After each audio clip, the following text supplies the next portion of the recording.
Olá a todos, meu nome é Carolina, eu sou professora do Departamento de Ginecologia e Obstetrícia e eu sou responsável pelo setor de anticoncepção. Hoje a gente vai começar a aula de contracepção 1, parte 1, e depois existe contracepção 1, parte 2. Essas duas partes fazem parte do conteúdo do quarto ano. Então, para a gente atiçar os receptores de vocês, vamos começar falando de gestação não planejada. Eu não sei se vocês sabem, a maioria dos médicos desconhece a porcentagem de gestações não planejadas, tanto no Brasil quanto no mundo. Então, vocês podem observar que no Brasil, a gente tem em torno de 54% a 55% das gestações não planejadas, ou seja, de cada 2 bebês que nascem em nosso país, um não foi planejado.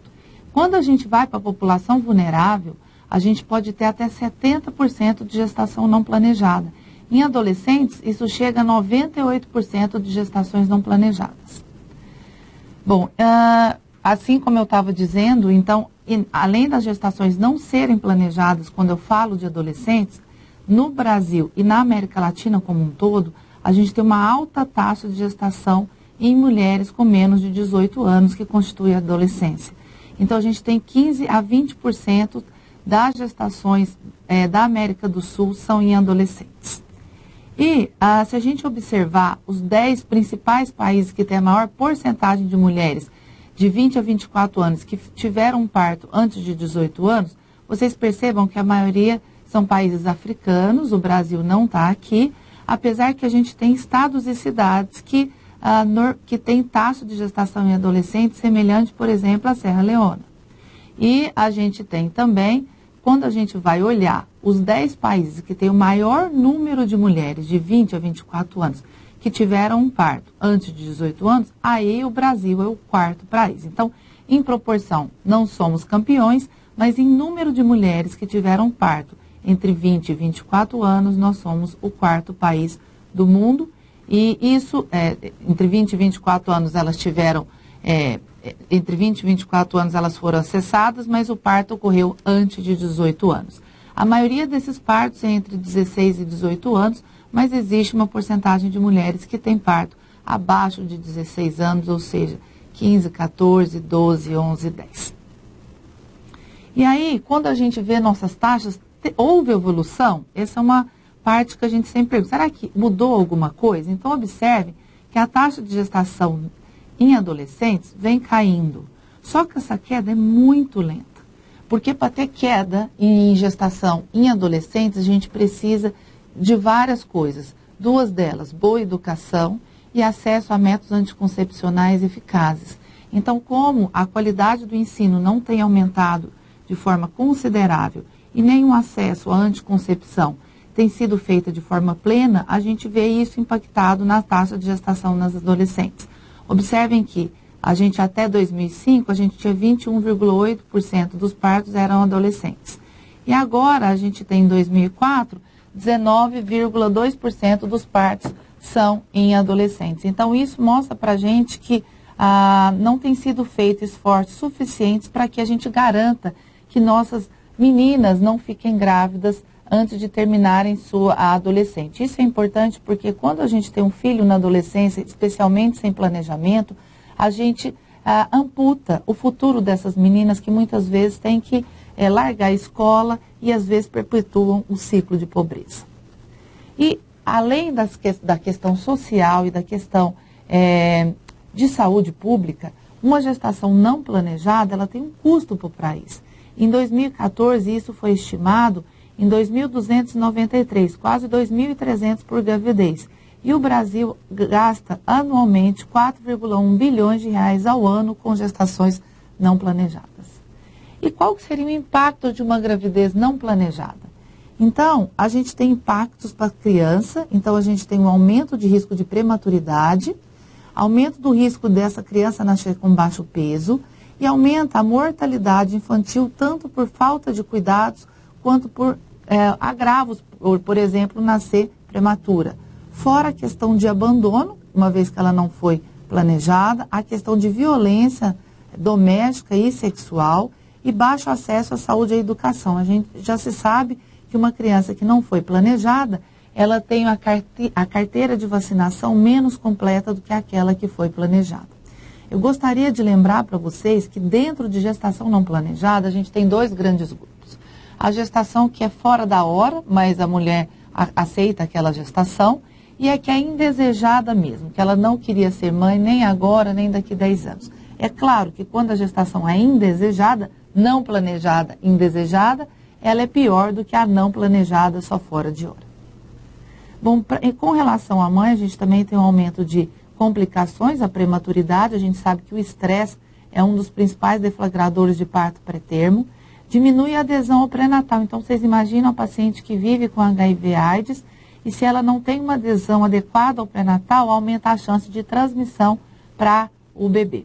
E aumenta o risco de mortalidade materna. Então, imagine que essa mulher, se ela tem uma pressão alta, se ela tem um diabetes, se ela tem alguma complicação, uma vez que ela não adere, às vezes, ao pré-natal adequadamente, isso não é diagnosticado e isso impacta em um parto com piores condições. Ademais, essa mulher está mais sujeita a fazer um aborto inseguro e, com isso, aumentando a mortalidade materna. Fora que ela também pode ser abandonada por seu parceiro e sua família, ela tem mais chance de sofrer violência, como a gente vai ver a seguir, e ela tem um baixo acesso à educação porque muitas param de estudar para serem mães. E aí perpetuando aquele ciclo de pobreza que eu acabei de dizer.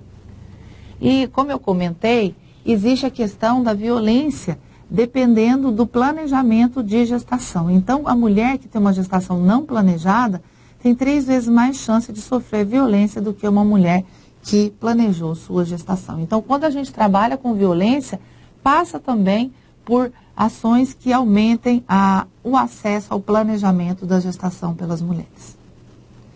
E qual que seria o intervalo ideal entre uma gravidez e outra? Então, a gente considera uma gravidez, seria entre o parto e um próximo teste de gestação positivo, a gente considera que o ideal seria maior do que 18 meses. Por quê? Quando existem curtos intervalos intergestacionais, ou seja, entre o parto e o novo teste de gestação positiva, a mulher está sujeita a mais agravos, tanto para ela quanto para o recém-nascido.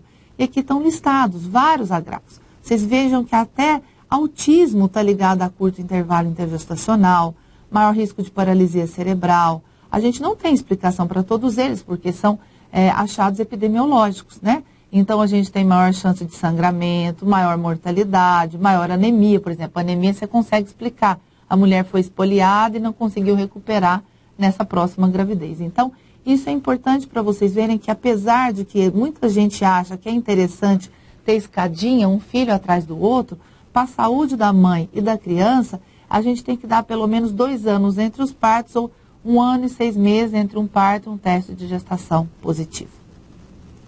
Bom, a gente estava comentando então da porcentagem de gestação não planejada no país, e se vocês não sabem, a gente tem uma alta porcentagem de médicos, muito mais do que 50%, que completamente desconhece esse dado.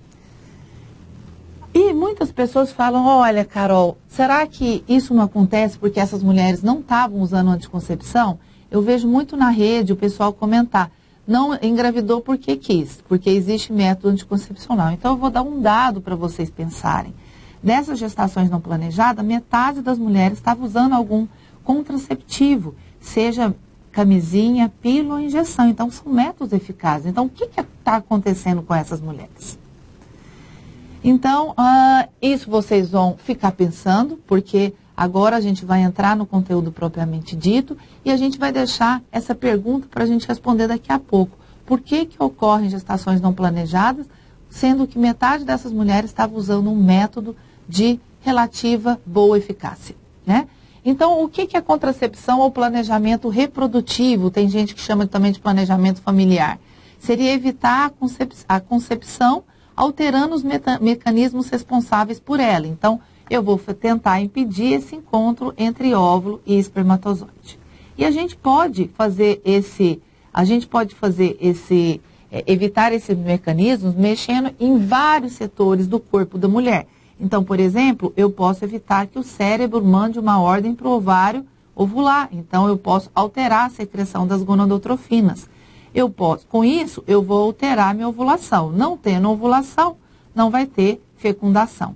Eu posso também alterar o muco, e o muco altera a motilidade do espermatozoide. Eu posso também aqui, ó, alterar a motilidade tubária. Então, como o óvulo é imóvel, ele pode degenerar antes que encontre o espermatozoide. Então, existem múltiplos pontos que a gente pode alterar para que não ocorra esse encontro entre óvulo e espermatozoide. Bom, nossa agenda de hoje, nós vamos passar por métodos hormonais, métodos não hormonais, como funcionam os métodos contraceptivos, a eficácia dos métodos, e nessa primeira parte a gente vai parar numa parte da descrição dos métodos. Na segunda parte a gente finaliza a descrição dos métodos, fala de risco e benefício, como eu vou prescrever, falo de contracepção de emergência e se eu preciso pedir algum exame, alguma coisa antes de prescrever um contraceptivo, e a gente vai abordar alguns mitos em anticoncepção que existem, porque agora vocês acabam sendo referência para os colegas e para a família sobre alguns temas de saúde. Então vamos lá. A contracepção, existem formas hormonais e formas não hormonais. Vamos começar com as formas hormonais. Das formas hormonais, a gente tem contraceptivos com progestagênio isolado. Progestagênio são substâncias que são semelhantes à progesterona, mas são sintéticas. Então, aqui a gente não vai chamar mais de progesterona, e sim de progestagênio. E existe os contraceptivos combinados, que ele tem um estrogênio e mais um progestagênio. Dos combinados, a gente tem 4 disponíveis no país. A gente tem um anel vaginal, que é a única marca que tem, chama NuvaRing. O NuvaRing, ele é um anel de silicone, mais ou menos, que a gente coloca dentro da vagina, não tem posição, e a gente troca a cada 3 semanas, né? Assim, a gente usa por 3 semanas, faz uma pausa de 1 semana e coloca outro anel. Existe o adesivo, a única marca que existe é essa, a Evra, e a gente põe um adesivo por semana, por 3 semanas, com 1 semana sem. Existe a injeção mensal e existe a pílula combinada. Esses 2 que estão circulados em vermelho estão disponíveis pelo Sistema Único de Saúde. Dos progestágenos isolados, a gente pode falar progestagênios, progestágenos, progestógenos, tudo é sinônimo. Nós temos a pílula de progestagênio, nós temos o injetável trimestral. Então, se a paciente te fala que toma uma injeção, você tem que saber se ela é mensal ou trimestral. Sendo mensal, será combinada. Sendo trimestral, será só de progestágeno. Nós temos um DIU que libera hormônio. Então, a gente chama ele de ou dispositivo intrauterino liberador de levonorgestrel, que seria DIU, LNG, ou eu posso chamá-lo de sistema intrauterino liberador de levonorgestrel, e o nome comercial do único disponível no país é o Mirena. E nós temos um implante que é colocado subdérmico e ele libera um progestágeno chamado etonogestrel. O nome dele é Implanon, é a única marca que tem. Atualmente disponível no Sistema Único de Saúde são esses grifados em vermelho, a pílula de progestagênio e o injetável trimestral. Bom, e o que nós temos de métodos não hormonais? Nós temos métodos de comportamentais, que é a contracepção natural, né? Métodos de barreira, que a camisinha feminina, masculino, diafragma, método químico, o método químico é o espermicida, método de amenorreia e lactação, dispositivo intrauterino, aqui no caso é o dispositivo intrauterino com cobre, porque o que tem hormônio nós já dissemos, e temos o método cirúrgico, que é a laqueadura e a vasectomia. Então, vamos agora falar como que funcionam esses métodos contraceptivos. Então, os métodos contraceptivos, se eles são hormonais, quem vai fazer a contracepção é o progestagênio. E desses efeitos de inibir a secreção de LH, inibindo a ovulação, alterando a composição do muco, então ele fica hostil para a ascensão do espermatozoide, fazendo atrofia das glândulas endometriais, então o endométrio não se desenvolve corretamente, alterando a peristalse e a secreção das trompas, então impediria o transporte tanto do óvulo e às vezes do embrião, né, que seria uma coisa praticamente muito difícil de ocorrer. Mas os 2 principais mecanismos são esses 2. Então, se a gente tivesse que escolher 2 mecanismos para a gente descrever como sendo os mecanismos principais de anticoncepção de métodos hormonais, é a inibição da ovulação e a alteração da composição do muco. apesar de ter atrofia das glândulas endometriais e alteração do movimento das trompas, são mecanismos secundários que só agem caso esses dois não funcionem, mas a gente não tem descrição que, tendo o embrião, ele deixa de aderir ao útero porque está tendo atrofia. Então, o mecanismo dos métodos hormonais é totalmente pré-ovulação. E o estrogênio? Por que ele está no contraceptivo? Na verdade, ele está no contraceptivo por um erro de uma pesquisa, né? Todo mundo sabia que quem fazia a contracepção era o progestágeno, e aí eles isolaram um progestágeno de uma planta e fizeram comprimido e administraram às mulheres. E nessa primeira fase da pesquisa, as mulheres tinham sangramentos cíclicos. E aí eles foram fazer uma purificação da droga e as mulheres começaram a ficar sem menstruar, intercalado por períodos de sangramento irregulares. E eles foram ver o que tinha de diferente da primeira para a segunda fase. E viram que na primeira fase o progestágeno estava contaminado com estrogênio. Então eles falaram, olha que interessante, apesar do estrogênio não ser o responsável pela contracepção, ele acaba fazendo com que o sangramento da mulher seja cíclico. E se a gente pensar em 1960, quando a pílula foi lançada, seria muito interessante que o método não mudasse o dia a dia dela. Imagina na década de 60 a mulher fazendo amenorreia, ou seja, ficando sem menstruar porque não está usando, porque está usando um método com progestagênio. Então isso ia gerar muito mais polêmica, ao ponto que se ela sangrasse ciclicamente, para a sociedade tudo estava normal. Então o estrogênio está no contraceptivo por um erro de pesquisa, e o que ele faz? Ele inibe o FSH. Tudo bem, então ele iria inibir a formação do folículo dominante. Então, ele até potencializaria a questão da eficácia do progestagênio. Mas, na vida real, não existe aumento de eficácia por isso. Então, em teoria, ele poderia agregar eficácia, porque além de inibir a ovulação, eu estou inibindo o desenvolvimento do folículo dominante. Mas, na prática, quando a gente foi ver estudos clínicos, a gente não teve aumento de eficácia. Então, a única função dele no contraceptivo é manter o sangramento cíclico, ou seja, estabilizar o endométrio para que a gente só sangre quando faz a pausa do contraceptivo hormonal. E então, como a gente comentou, o progestagênio vai inibir o LH, inibindo o LH não terá ovulação, não tendo ovulação não tem fecundação. Além disso, ele deixa o muco espesso e isso atrapalha a subida do espermatozoide. Isso é responsável por mais de 99,9% da contracepção desses métodos, certo? Então, o efeito endometrial, tanto que se a mulher, a gente vai discutir isso mais para frente, mas vocês vão ver que na pílula de emergência, se a mulher já ovulou, não adianta mais usar a pílula de emergência. E se funcionasse a questão endometrial, eu poderia tentar fazer isso naquela mulher que está com uma gravidez inicial. E a gente não consegue. Então, se houve a gestação, a pílula não vai fazer, ou qualquer outro método hormonal, que a mulher perca essa gestação. Então, na verdade, ele é sempre pré-fertilização. Então, aqui para a gente sumarizar, dos métodos hormonais, vai ter inibição da ovulação, menos o DIU com hormônio. Por quê? E a pílula de progestágeno de baixa dose. Então, a gente tem dois métodos, tanto o DIU com hormônio, quanto a pílula de progestagênio de baixa dose, porque tem pílula de progestagênio de dose anormal, que elas não vão inibir a ovulação. A dose é 5 a 7 vezes menos do que aquela que eu preciso para inibir a ovulação. Então, com isso, pode até inibir a ovulação em algumas mulheres, mas o principal é a alteração local.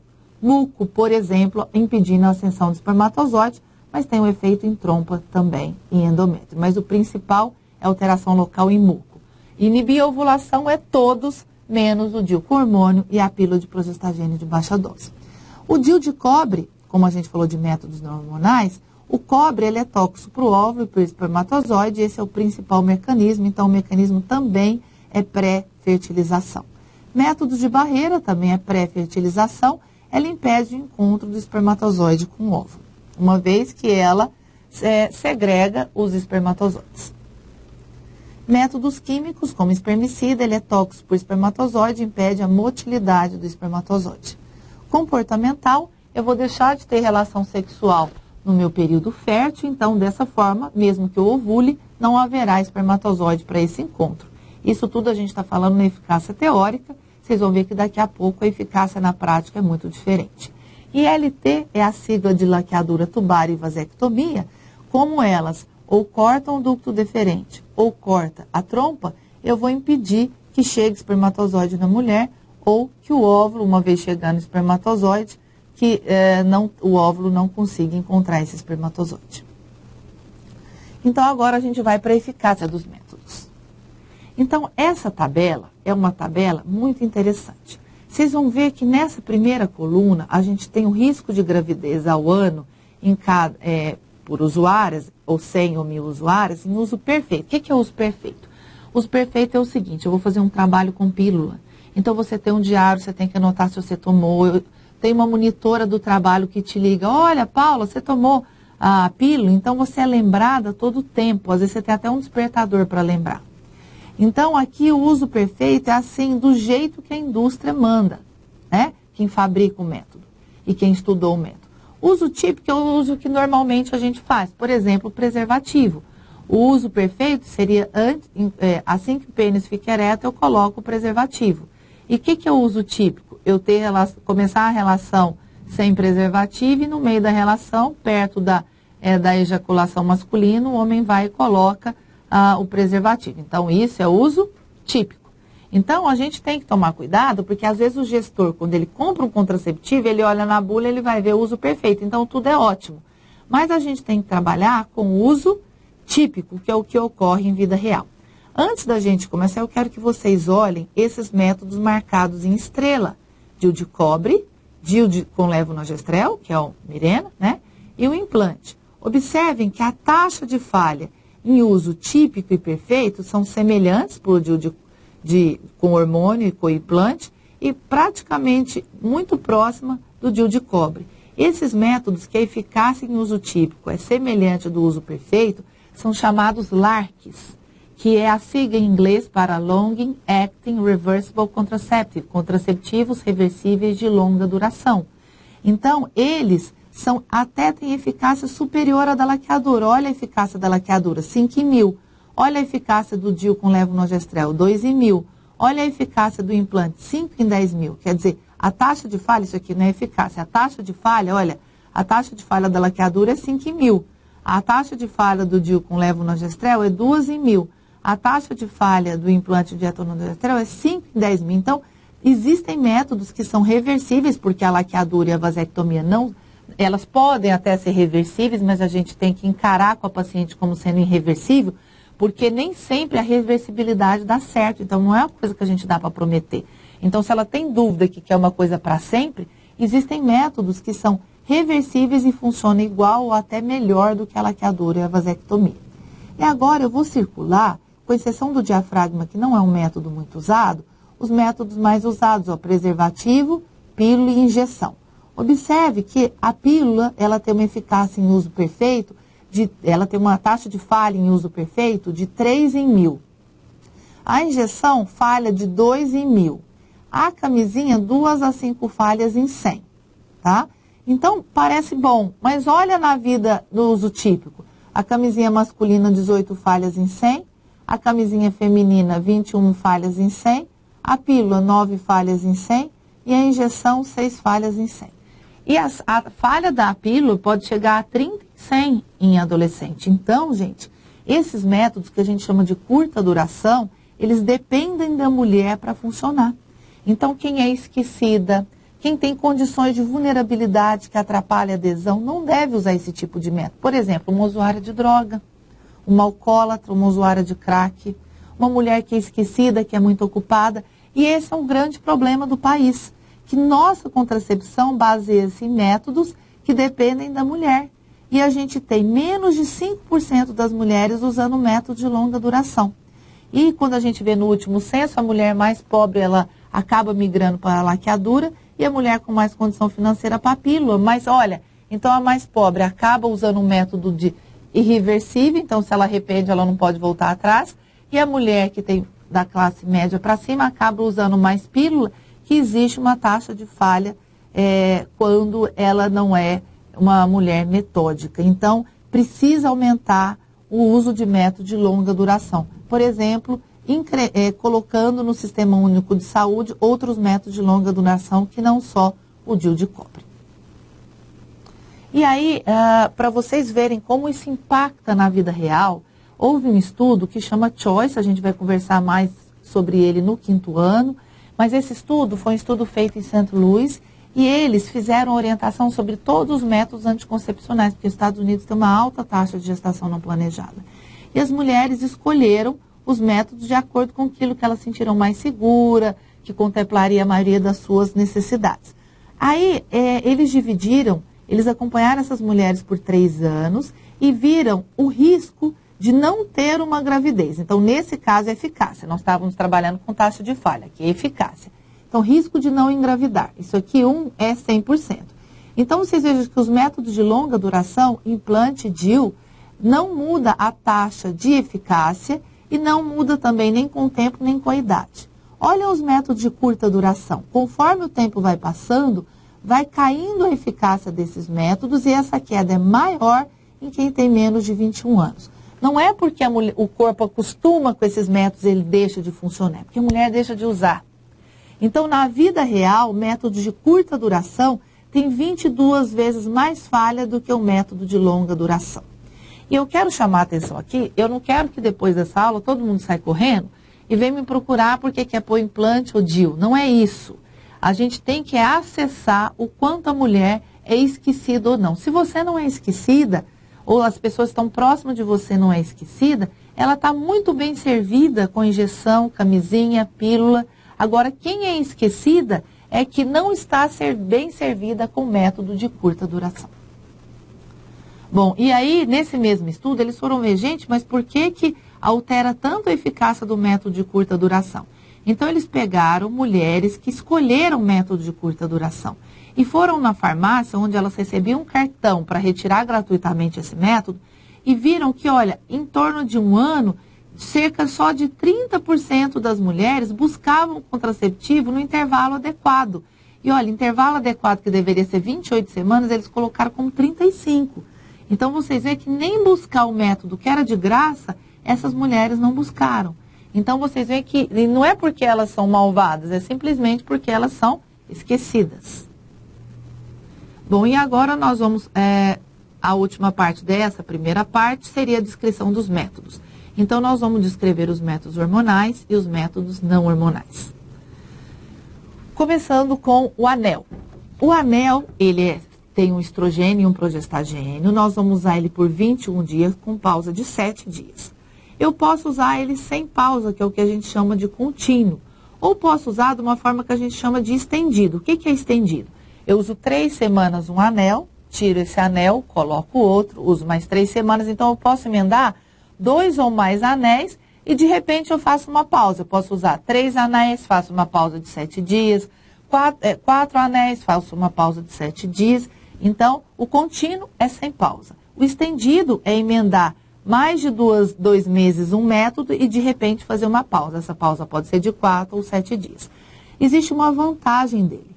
Por ele estar próximo do revestimento do útero, que é o endométrio, as concentrações hormonais não sofrem variação de medicações, não sofrem variação, por exemplo, da absorção do seu intestino.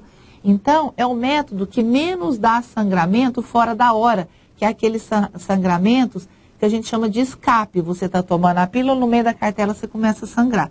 Então, a chance disso acontecer com ele é 1 a 4%. Com a pílula, pode variar de 10% a 40%. Bom, adesivo. A gente usa um adesivo por semana, por 3 semanas, faz uma pausa de 7 dias. Da mesma forma, ele pode ser usado contínuo, ou seja, sem pausa, ou fazer pausa a cada 2, 3 meses de uso de anel. Injetável mensal.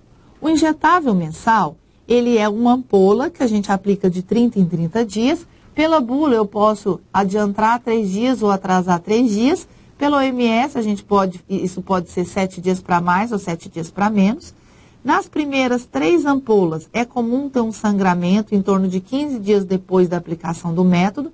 Então, isso não é problema, a mulher tem que saber, porque às vezes ela chega no pronto atendimento, vocês estão lá na emergente, ela chega, eu tomei a injeção, comecei a sangrar. Quantos dias?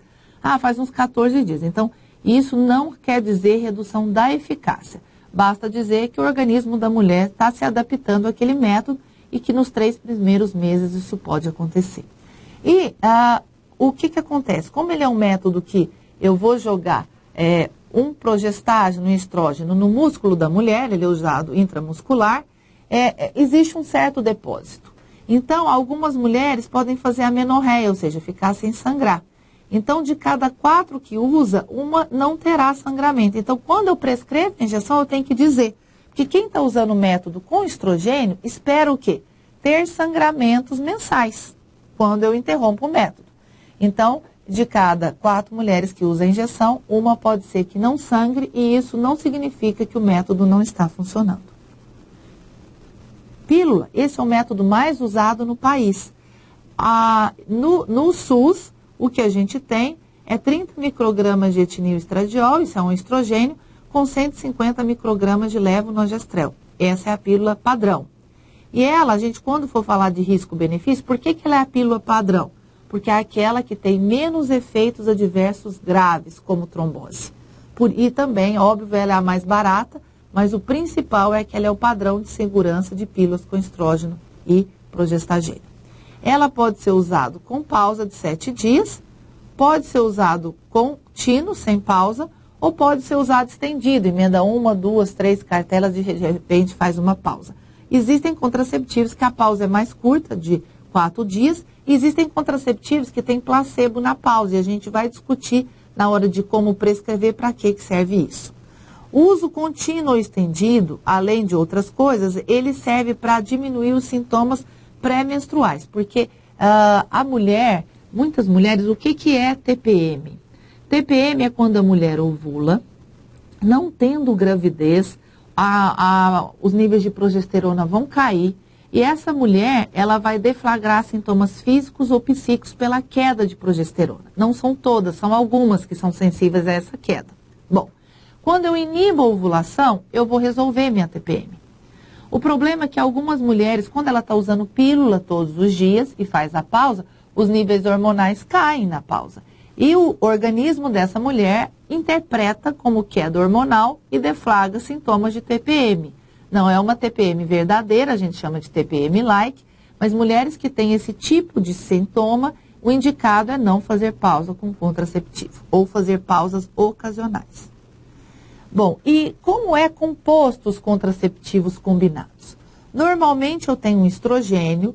Hoje o estrogênio mais usado é o etinil-estradiol, que é um estrogênio sintético e muito potente, mas hoje gradativamente a gente tem tentado colocar estrogênios naturais na contracepção combinada, porque eles têm menos impacto, ele tem um impacto metabólico menor do que o etinil-estradiol. Já progestágenos, olha o tanto que a gente tem. Vocês, como generalista, vocês não têm que entender a diferença entre os progestágenos, isso é para o especialista. Mas o que eu posso dizer para vocês é que os progestágenos, eles, além de ligar a seus próprios receptores, eles ligam em outros receptores de outros esteroides, como o estrogênio, o androgênio, o glicocorticoide, mineralocorticoide. E ele pode, por exemplo, estimular o receptor de androgênio, então às vezes a mulher pode ter acne, mas ele pode inibir, então aquela mulher que tem hiperandrogenismo seria interessante. Então tem progestágenos que faz isso. Existe progestágeno que estimula o receptor de glicocorticoide, então nossa paciente vai dizer que inchou. E tem contraceptivos que inibem o receptor de mineralocorticoide, então isso é interessante para mulheres que têm edema, inchaço. Então cada progestágeno ele vai ter uma propriedade diferente, então isso é importante que o especialista conheça. O progestágeno que tem na rede, ele estimula o receptor de androgênio, né? E aí, então, ele é universal. Então, por isso que, pensando no generalista, a gente não tem que detalhar todas as propriedades de todos aqueles progestágenos, porque na rede ele vai ter apenas um. Mas é interessante que ele saiba que talvez se aquela mulher que ele está vendo na rede não fica bem do ponto de vista de hiperandrogenismo com aquele contraceptivo combinado, provavelmente ele vai ter que trocar por outro que tenha a propriedade de inibir os efeitos androgênicos. E outra coisa interessante, que isso eu brinco assim, que é mais uma atualização de revista de mulheres do que propriamente importante para o generalista, uma vez que só existe um contraceptivo, uma dosagem na rede, mas a família pergunta, os amigos perguntam o que é alta e baixa dose. A questão de alta ou baixa dose, ela só é usada para a contracepção oral. Alta dose é quando tem mais que 50 microgramas de etilil estradiol. Abaixo de 50 microgramas é baixa dose. Então, por exemplo, 30 a 35 microgramas de etilil estradiol é baixa dose. E existe a ultra baixa dose, 20 e 15 microgramas de etilil estradiol. Conforme eu vou descendo a quantidade de etilil estradiol, eu vou ter redução de efeitos gerais, que a gente vai discutir os efeitos gerais depois, né? Eu vou mostrar agora um slide, mas nós vamos discutir depois ele mais aprofundado. Então, quanto menos estrogênio, ele é o que dá a maioria dos efeitos adversos no contraceptivo, menos efeitos adversos eu vou ter. Só que existem efeitos mais graves, que felizmente são bem raros. E eles vão reduzir, quando eu reduzo de 50 para 30, eu já reduzi a chance de ter trombose. Quando eu vou já de 30 para 20 e 15, não ocorre redução do risco de trombose. Então, para reduzir efeitos metabólicos graves, basta eu não usar uma pílula de 50. Se eu usar 35, 30, 20 e 15, dá no mesmo. Então, aquilo que eu comentei com vocês, quando eu tenho pílulas de baixa dose, seja 30, 35 ou até ultra baixa dose, eu comparo com doses de 50 para cima, eu reduzo efeitos gerais do estrogênio, que a gente vai ver que é dor na mama, mastalgia, cefaleia, náusea, vômito. Reduz efeitos graves, que é um AVC, que é uma trombose venosa, mas não impacta na eficácia. Mas quando eu reduzo de baixa dose para ultra baixa dose, eu não reduzo AVC e trombose venosa, mas eu reduzo cefaleia, eu reduzo dor na mama, náuseas e vômitos. Bom, agora nós vamos falar dos métodos de progestagênio. Então, vamos começar com a pílula de progestagênio. A gente usa sem pausa entre as cartelas, normalmente. Por quê? Progestágeno, quando você usa ele, você faz pausa, nem sempre a mulher vai sangrar. Né? Então, aí ela faz a pausa, ela fica esperando ela sangrar para ela reiniciar e ela não reinicia. E aí ela acaba depois ovulando e engravidando. Então, é sem pausa. A gente tem dois tipos de pílula de progestagênio. As de dose que inibe a ovulação e as que tem uma dose baixa que não inibe a ovulação na maioria das mulheres. Então, essa pílula de baixa dose é a que tem no SUS. Então, ela não inibe a ovulação, ou inibe menos de 50% das mulheres. Por isso, a gente não pode atrasar mais do que 3 horas com ela. E essa pílula de progestágeno de baixa dose, a gente chama ela de mini pílula. No mercado, a gente tem uma pílula de progestagênio que inibe a ovulação como mecanismo principal. Então, ela tem a mesma eficácia da pílula que é combinada. E o progestágeno dela é desogestrel. Mas no SUS a que tem, e o atraso dessa pílula que inibe a ovulação é semelhante à pílula combinada. A gente vai falar na parte 2. Mas essa pílula que tem no SUS, como ela não inibe a ovulação, é só mecanismo local, eu só posso atrasar 3 horas. Então, vocês devem imaginar que a taxa de falha dela, na vida real, porque na vida teórica é igual, na vida real é muito pior do que a pílula que inibe a ovulação. E aqui, como eu uso contínuo, eu vou mudar o padrão de sangramento da mulher. Como assim? De cada 10 mulheres que usam método de progestagênio, seja a pílula ou qualquer outro que eu vou falar daqui para frente, mais ou menos 40% não menstruará, ou seja, ficará em amenorreia. 40% menstrua a cada 2 meses, fica como se fosse uma oligomenorreia. 10% fica num sangramento todo mensal. E 10 a 15% vai sangrar 2 vezes por mês. Então, de cada 10 mulheres que usam, 85% fica satisfeita com seu padrão menstrual, que é não sangrar, sangrar a cada 2 meses, sangrar 1 vez por mês. E 15% não ficará, porque apresentará um padrão desfavorável, que é sangrar 2 vezes por mês. Mas existe um tempo para a mulher adaptar o método. Então, ela não vai começar o método e a partir daquele momento vai ficar tudo ótimo. Nos primeiros 6 meses, ela vai ter uma adaptação. Então, normalmente, no primeiro mês, pode acontecer dela sangrar todos os dias. E se a gente orientar isso para a mulher, a maioria suporta bem. Passou de 1 mês, ela vai ter, às vezes, 15 dias de sangramento, para 1 semana, sangra de novo.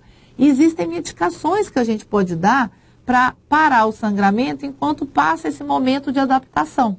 Passou esse momento de adaptação, a gente vai olhar o padrão de sangramento dela. Está favorável? O que é favorável? Ou não sangra, ou sangra a cada 2 meses, ou sangra uma vez por mês, continua o método. Está desfavorável, a gente vai ver se ela se sente incomodada para propor alguma troca, certo? Bom, injetável trimestral. A gente tem, então, assim como a pílula de progestagênio, que a gente tem no SUS, o injetável trimestral a gente tem no SUS também, e o nome dele é acetato de medroxiprogesterona, a gente chama ele de depósito. Ele usa uma grande quantidade de hormônio, 150 miligramas, intramuscular de 3 em 3 meses. Ele deposita, vocês vão ver que mesmo depois que eu paro a injeção, ainda pode sobrar um resíduo funcionante. Então, a gente vai discutir isso no retorno da fertilidade. Se eu atrasar essa ampola, eu posso tomar sem teste de gestação em 7 dias pela bula ou em 15 dias pela OMS. Ele, como eu falei da pílula de progestágeno, eu vou mudar o padrão de sangramento da mulher. Ele é o método que mais tem amenorreia. Depois de 3 ampolas, ou seja, em 9 meses, 50% a 80% das mulheres vão ter amenorreia, quando na maioria dos métodos de progestagênio, a chance de não sangrar é de 20% a 40%. Mas lembrando que sangrar a cada 2 meses é bom também. Então, a gente não deve perseguir só a amenorreia como padrão de sangramento favorável. De progestagênio isolado, a gente tem também, né, o DIU liberador de levonorgestrel, que ele dura 5 anos, não é disponível pelo SUS. Ele libera 20 microgramas de levonorgestrel por dia dentro do útero. Essa dosagem é 5 a 7,5 vezes menor do que a necessária para inibir a ovulação. Se a gente compara com a pílula que tem no SUS, a pílula combinada, é 7,5 vezes menor do que é disponível no SUS. Muda o padrão de sangramento, eu já expliquei como vai ser isso. E a principal vantagem dele é que ele reduz o volume menstrual. Em termos de chance de não sangrar, é igual aos outros. Mas o principal ponto aqui é redução de volume. Então, aquela mulher que sangrou horrores, ele é interessante. Como ele não inibe a ovulação na maioria das mulheres, gente, quem tem uma TPM moderada e grave, não vai ter um bom controle, porque precisa inibir a ovulação. Então, às vezes, você está sem sangrar, porque ele faz atrofia endometrial, mas você mantém sua ovulação. Então, por isso que a gente tem que ter uma boa história para ver se essa mulher tem tensão pré-menstrual ou não, porque se tiver e for grave, não é uma boa indicação. Bom, e aqui o implante liberador de etonogestrel, ele também não é disponível no SUS, ele dura 3 anos, colocado subdérmico no braço não dominante, muda o padrão de sangramento, como eu expliquei para a pílula de progestagênio, e a principal vantagem dele, que é o contraceptivo mais eficaz que existe, 5 falhas em cada 10 mil mulheres. E assim como todos que inibem a ovulação, ele também controla a tensão pré-menstrual. Dos métodos não hormonais, nessa primeira parte, nós vamos falar dos métodos comportamentais. Mas disponível pelo SUS, nós temos a barreira, nós temos o DIU de cobre, nós temos o cirúrgico. O comportamental é totalmente grátis em qualquer lugar do mundo, porque depende só da mulher. Então, vamos começar com os comportamentais. Dos comportamentais, a gente tem 4 tipos, né? Ele é o calendário, o que a gente chama de tabelinha, o método do muco cervical, ou Billings, a temperatura corporal basal e o método sintotérmico, que junta 3 tipos de coisa. Temperatura corporal basal, muco e sinais de ovulação. Então, vamos começar pela tabelinha. Para que eu faça a tabelinha, primeiro eu tenho que ter ciclos regulares, porque eu vou prever a época que eu vou ovular. E existe uma fórmula, porque às vezes vocês aprendem assim, 3 dias antes, 3 dias depois eu não posso ter relação. E a fórmula da tabelinha é muito diferente.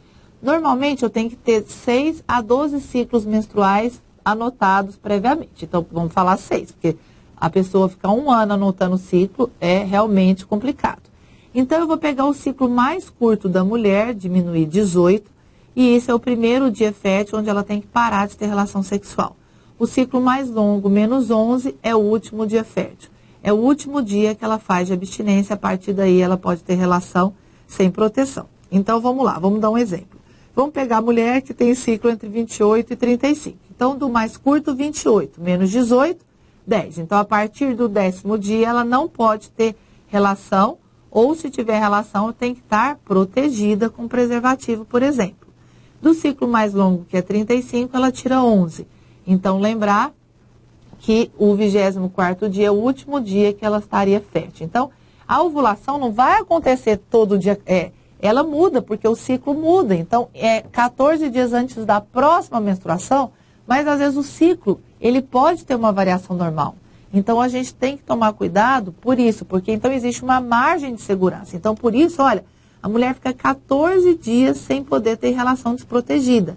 Se o parceiro não aceita usar preservativo, isso é problemático, talvez para o casal. Mas às vezes não, o ritmo de relação do casal comporta isso. Outra opção é associar métodos. O preservativo seria melhor. Existe o coito interrompido, que é um método contraceptivo, mas que tem alta taxa de falha. E aqui um lembrete, quando a mulher é anovuladora, evitar esse método, porque a ovulação é imprevisível. Então, às vezes você acha que ela não ovulou e ela já ovulou. Então, esse método serve para quem tem ciclo regular. E olha, cuidado com a informação na internet, porque às vezes eles falam que todo mundo pode usar. Não. Ciclo regular para nós é o quê? Ciclo maior menos o ciclo menor tem que ter menos de 20 dias de diferença.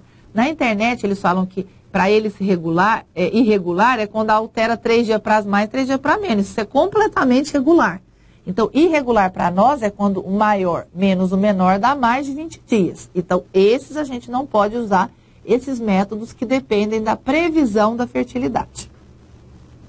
Bom, agora nós vamos entrar no método de Billings, que ele é um método polêmico, que existem duas formas de usar, e muitas vezes tem mulheres que advogam esse método e não aceitam que existe outra forma de usar, que não essa descrita que eu vou comentar. Então, todos os dois são válidos, todos os dois são chancelados pela Organização Mundial de Saúde e a mulher pode escolher aquilo que ela fica mais confortável. Então, o importante para nós é dar informação.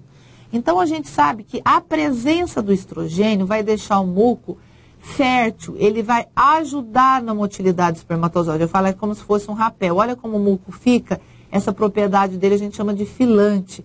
Então, ele ajuda o espermatozoide a subir. E o muco, quando tem a progesterona, ou seja, depois da ovulação, ele fica grudento, ele não ajuda o espermatozoide a subir. Fica parecendo que você jogou uma rede e ele não anda nem para frente nem para trás. Então, a gente agora vai falar do método do muco cervical ou Billings. Esse método, às vezes, ele é polêmico porque existem duas formas. Nós vamos descrever as duas formas porque as duas são sacramentadas, chanceladas pela OMS. Então, vamos começar com a primeira forma. A mulher no período noturno vai perceber se ela está molhada. Então, essa sensação de mais úmido na região genital pode ser percebida, mas tem gente que não percebe. Então, olha a roupa íntima. Tem gente que às vezes passa o papel higiênico, percebe só no papel higiênico. E tem gente que gosta de se tocar. Na descrição do método de Billings mesmo, ele não coloca o toque, né? Mas a OMS coloca. Enquanto essa mulher tiver sem sensação de secreção, ou seja, ela estiver seca, ela pode ter relação desprotegida sem problemas. Bom, qualquer sinal de umidade, por todas aquelas formas de perceber a umidade, ela não pode ter relação. E ela vai manter sem relação até no dia seguinte. Enquanto ela perceber que mantém mesmo essa relação, essa sensação de umidade, não vai ter. Ela tem que ficar pelo menos 2 dias sem sensação de secreção, ou seja, 2 dias secos para ela voltar a ter relação desprotegida, certo? Então, estou seca, posso ter relação desprotegida. Estou com sensação de umidificação, não vou ter relação e vou me manter sem relação até eu completar 2 dias sem sensação de secreção. Posso ter relação protegida quando eu tiver com sensação de umidade? Pode. Então, nesse momento que eu estou sentindo mais úmida, ou eu não tenho relação, que é a abstinência, ou eu tenho uma relação protegida, certo? Então, sem relação enquanto eu estou úmida, aí eu aguardo 2 dias seca para eu ter certeza que realmente aquele muco fértil foi embora, e aí enquanto eu estou seca, até a próxima menstruação, eu posso ter relação.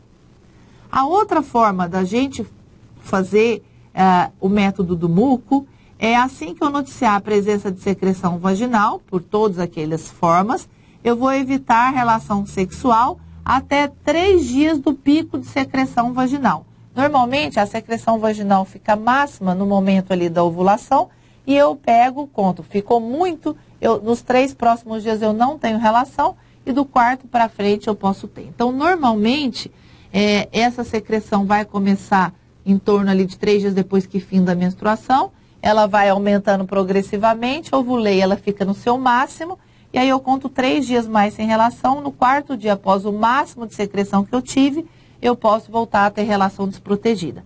Carol, nesse momento antes que eu estava com secreção, eu posso ter relação protegida? Pode. Então, se você quiser usar preservativo, você poderia ter relação o mês todo. Então, lembrar que os corrimentos dificultam essa avaliação. E olha, cuidado, porque nos sites eles falam que a mulher que tem ciclo irregular poderia usar esse método. Isso não é verdade. Por quê? Porque quando a mulher é anovuladora, ela nem sempre ela vai perceber a umidade quando ela está pré-ovulatória. E às vezes ela vai achar que não está pré-ovulatória e está. Então, o padrão de ovulação dessa mulher é atípico, não é igual à mulher que tem ciclos menstruais regulares. Regular para nós é o maior menos o menor, menos de 20 dias, tá? Quando você vai questionar nesses sites, eles falam que assim, variar 3 dias ou 3 dias para mais ou para menos, a gente não teria problema. A OMS coloca que deve ter cautela em quem tem ciclo, quem é anovuladora, quem está amamentando, porque você não tem um padrão claro de mudança de secreção para você identificar quando você está no seu período fértil e quando você está no seu período infértil. Agora, a temperatura corporal basal. A temperatura corporal basal, ela é baseada no efeito termogênico da progesterona. O que é isso? A progesterona, ela pode aumentar a temperatura corporal em 0,2 a meio grau Celsius após a ovulação. Então, a mulher, a abstinência sexual vai ser feita do início da menstruação até 3 dias após o início da elevação da temperatura. Eu vou mostrar uma figura, vai ficar mais fácil de entender. E eu vou medir sempre essa temperatura pela manhã, antes de comer e levantar da cama. Então, vocês viram que o muco, eu vejo ele no fim da noite, né? E a temperatura no começo do dia. E aí, então, olha lá. Então, a mulher menstruou, não vai ter relação, não vai ter relação. Temperatura começou a subir. Quando é isso? Assim que ovulou. Então, 3 dias depois do início da subida, eu não posso ter relação. No 4º dia, eu posso ter. Se a mulher tiver febre, atrapalha esse registro.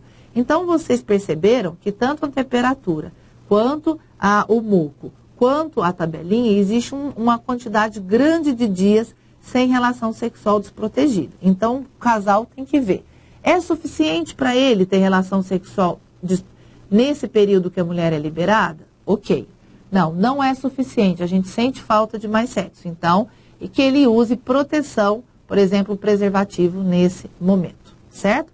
Porque muitas vezes, nessa fase lútea, onde a mulher pode ter relação, nem sempre ela está com vontade de ter relação. Porque a maior vontade da mulher ter relação é pré-ovulação. Pós-ovulação pode haver alguma diminuição.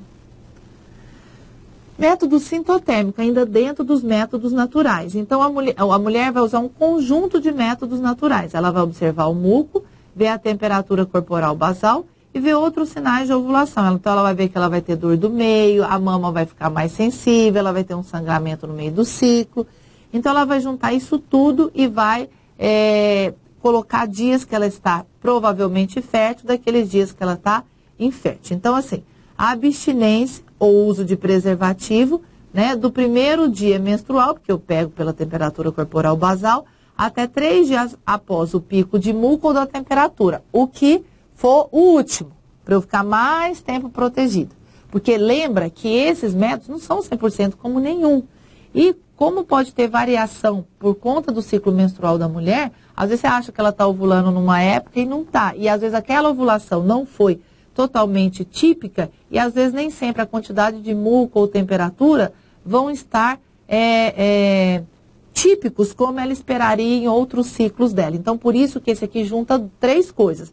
Então, eu percebi que eu ovulei, então eu sei que daí a 14 dias eu vou menstruar, eu estou monitorizando a temperatura de manhã, eu estou vendo o muco à noite. Então, deu menstruar até 3 dias depois, ou do muco ou da temperatura, o que for o último.